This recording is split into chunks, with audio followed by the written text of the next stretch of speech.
I am Karen Pfeifer, and I was given a rather grand assignment here to talk about growth in the whole of the Arab region, and that's a big job.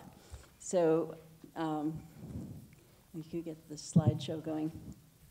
Hence, the name of this proposed at this point presentation, Economic Growth and Transformation. Now, my very first slide, when we get the slides going here, my very first slide, it just gives you a brief overview of what I want to say, and I'd like to give you the main points before we get into more of the details. One main point that I have is that the Middle East and North Africa are neighbors of Europe, and the relationship between them has been going on for thousands of years. Most of that time, the flows of culture and of trade, of economic activity, were going from south and east to north and west. It's only been about 350 years out of thousands that has been reversed. This is something to keep in mind when we get too much into trying to do what the West has done or what the international agencies tell us to do in this region. All right, the second main point is that you can look at economic growth and transformation in terms of phases. You can look at the era of colonialism, which changed the economies in the region as European influence did spread from the 18th century on. And then we can look at the independence era, which introduced a new way of organizing economies, state-led development. We'll talk a little about that. That was a reaction against the flaws and contradictions of the colonial era economics. State-led development, in turn, generated its own contradictions. And it worked for a while, and worked well in some ways, but then those contradictions plus the global economy led to another change. That change was to neoliberalism, which came in force in the late 1980s into the 1990s. That, in turn, seemed to work for a while, and then it had some major contradictions that came into full bloom with the financial crisis of 2008 and the subsequent recession. So this is a kind of Ibn Khaldun approach here, where we see the rise and fall of civilizations, that nothing lasts forever, and also that societies are dynamic, economies are dynamic, that they develop well in some ways, they have their internal contradictions, and then something else comes into being. So let us just move on here.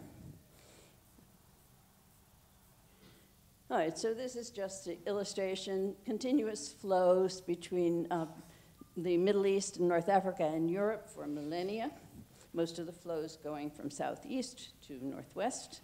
And this is something that people in the West actually have to keep relearning.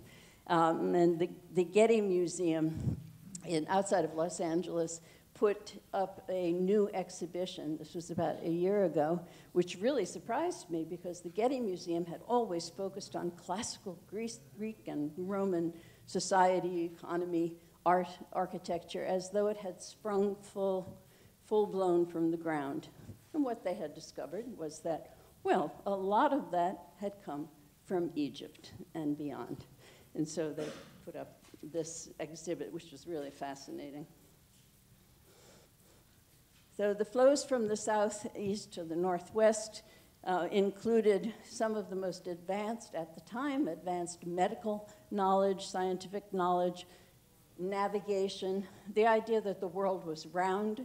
These things were introduced into Europe by way of influence coming from the expansion of the Arab empires and kingdoms and through the Mediterranean. And why is it not a surprise that the Renaissance started in Italy? Because Italy was the most affected by those kinds of influences.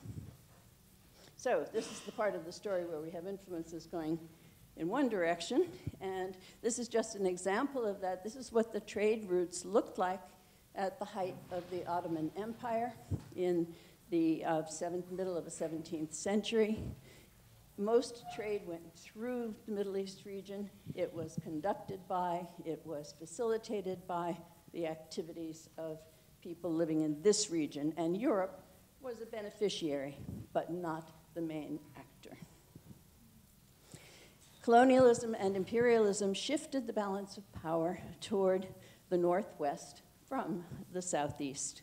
Now, it's important to recognize that the relationships between these two regions have always been complex. They've never been broken. It's very different from the experience of Europe and China, for example, of Europe and the Americas, where the relationships were a different kind of complexity, but could be broken. For the Middle East and Europe, these relationships are ongoing.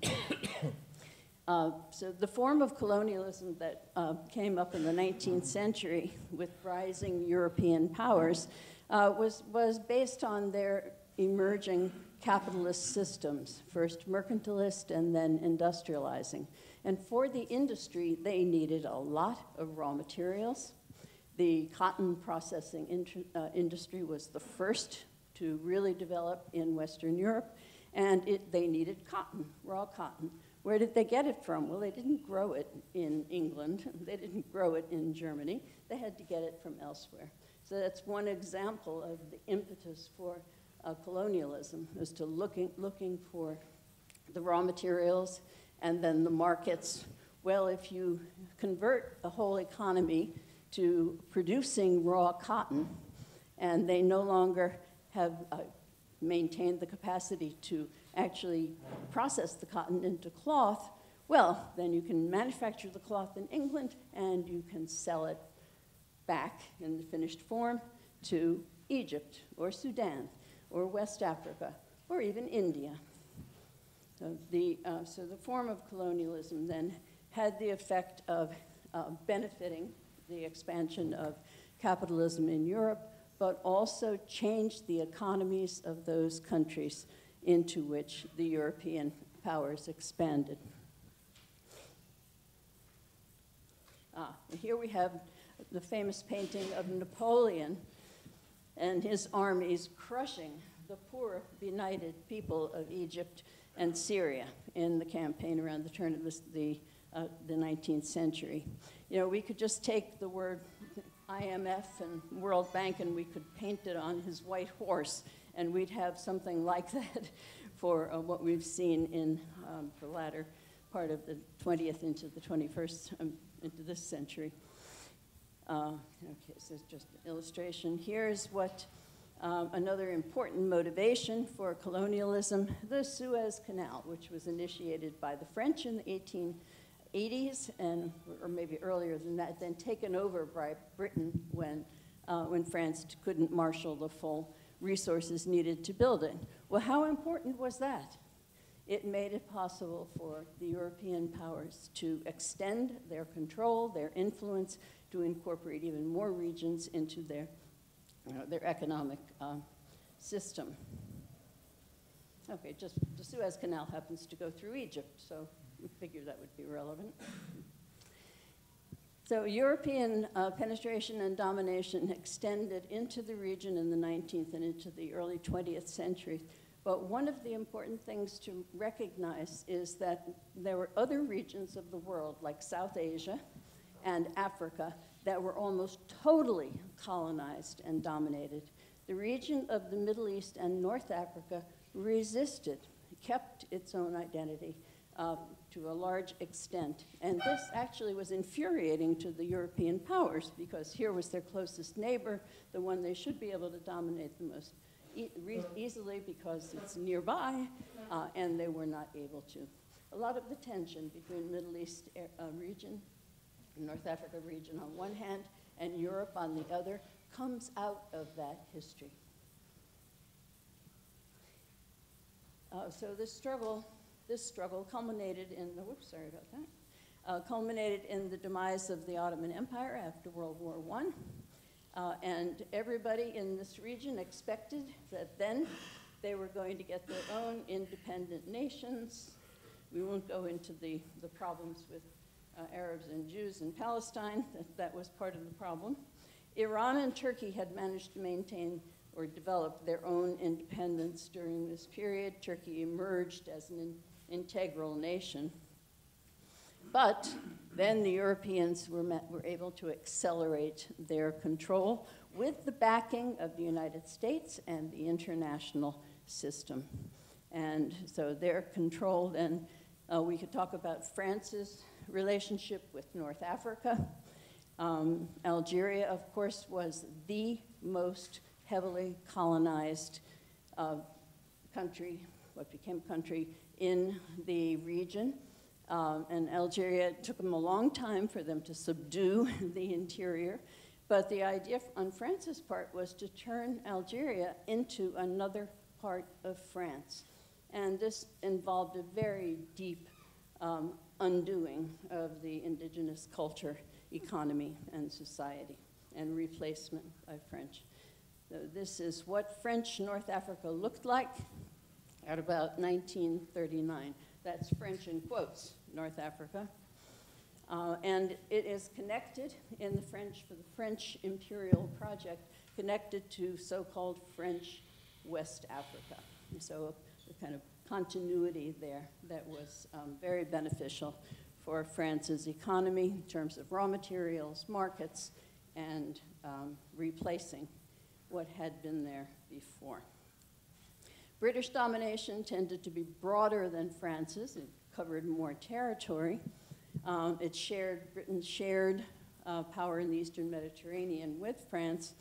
And the main purpose of Britain's control here, you can see the various types of control. This is as of 1939. Britain and France both had mandates in the Eastern Mediterranean. Britain had still a very strong influence in Egypt, although Egypt was technically independent, it was not really independent. And then Britain had developed these protectorates around the Persian Arab Gulf. Yes, I'm sorry. You weren't talking to me. Okay. And there was a negotiation had been made between Britain, basically, and Saudi Arabia to declare Saudi, in quotes, Saudi Arabia an independent sovereign state, but with the caveats, of course, that it was going to cooperate in the British project. So, okay, I won't go into more detail about that, but you can see how important it was, this kind of intense effort on the part of the French and British in particular to change the economies of the region to suit their needs. And with the emergence of the oil industry, of course, that became more intense. Algeria turned out to be a major source of oil, and which the French considered to be a great benefit because then they could more effectively compete with the British, who were taking the oil out of the Arabian Peninsula. So the independence movement in the Middle East and North Africa was part of a worldwide movement of colonized peoples rising up against the European domination. Out of that, and it wasn't just in the Middle East, but elsewhere as well, Latin America and Southeast Asia, East Asia, this took the form of asserting themselves as new nation states with a different economic policy, an economic policy that was directly confronting the kinds of contradictions that the colonial era had introduced. So here we had a developmental state, a state that took responsibility for reshaping the economies. This process was initiated in the republics, the new republics. Some of them had overthrown monarchies. Egypt, Iraq overthrew monarchies to do this. But also in Algeria, once it got its independence in '62, Syria. What was this state-led development like? Well, it had a very strong role for the state. One can argue that one of the contradictions of this is that the role of the state of the economy in the economy was too deep. But what form did it take? And it worked worked for a while. State investment in infrastructure, planning for industrial development, agrarian restructuring, redistribution of land, and incorporating agricultural products into the overall plan. In Egypt's case, for example, for exports of cotton. The private capitalist class, and there was one already, the private capitalist class in all of these cases was restricted but not eliminated.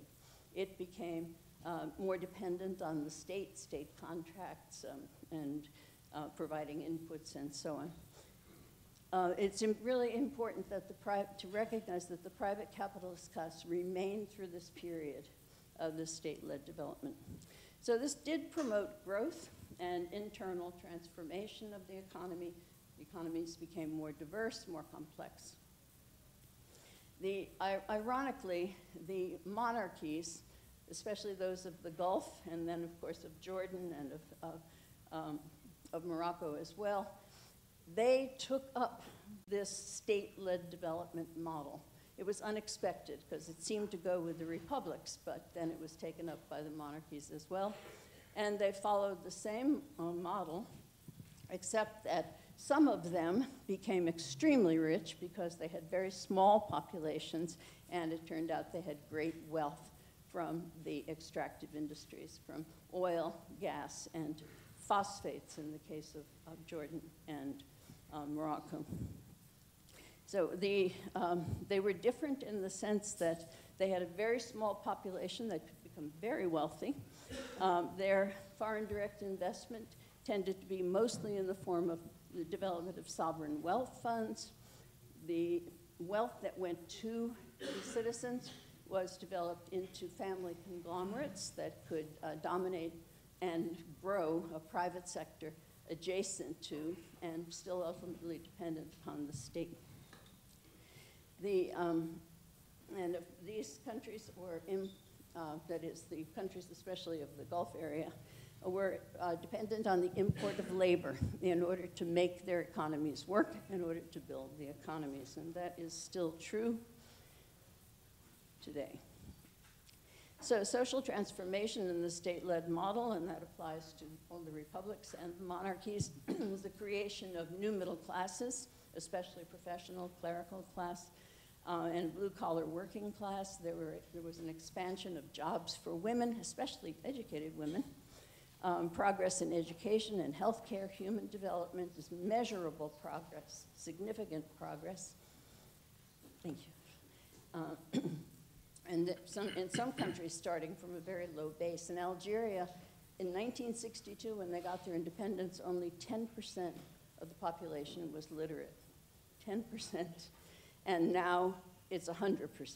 And it grew very much, very quickly in the early years. There were low levels of poverty, relative equity in income distribution as measured by consumption data, as compared to other developing areas of the world, low levels of poverty.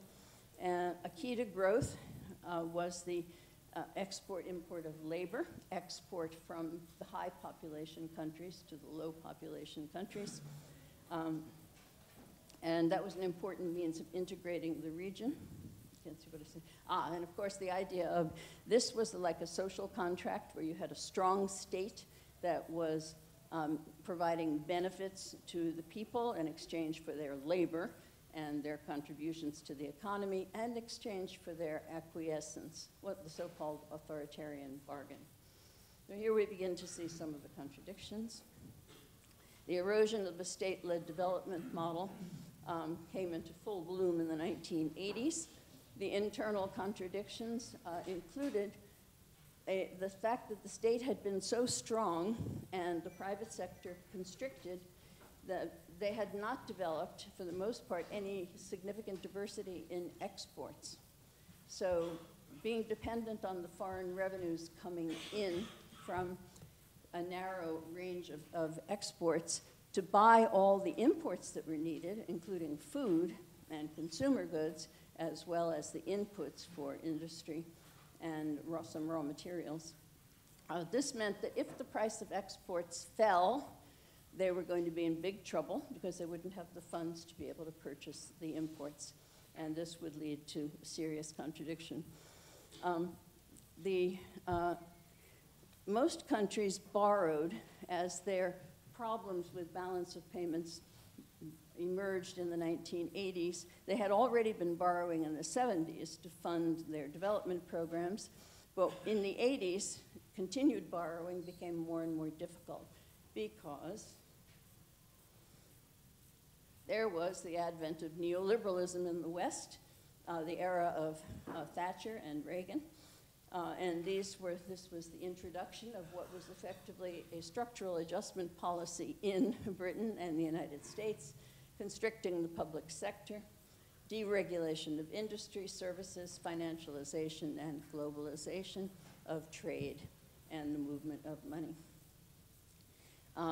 This in Britain and the United States in the early 80s, this policy plus the jacking up of interest rates to very high levels in order to curb inflation in the West led to high interest rates worldwide, scarcity of capital, and it also led to recessions with a sharp decline in the demand for exports.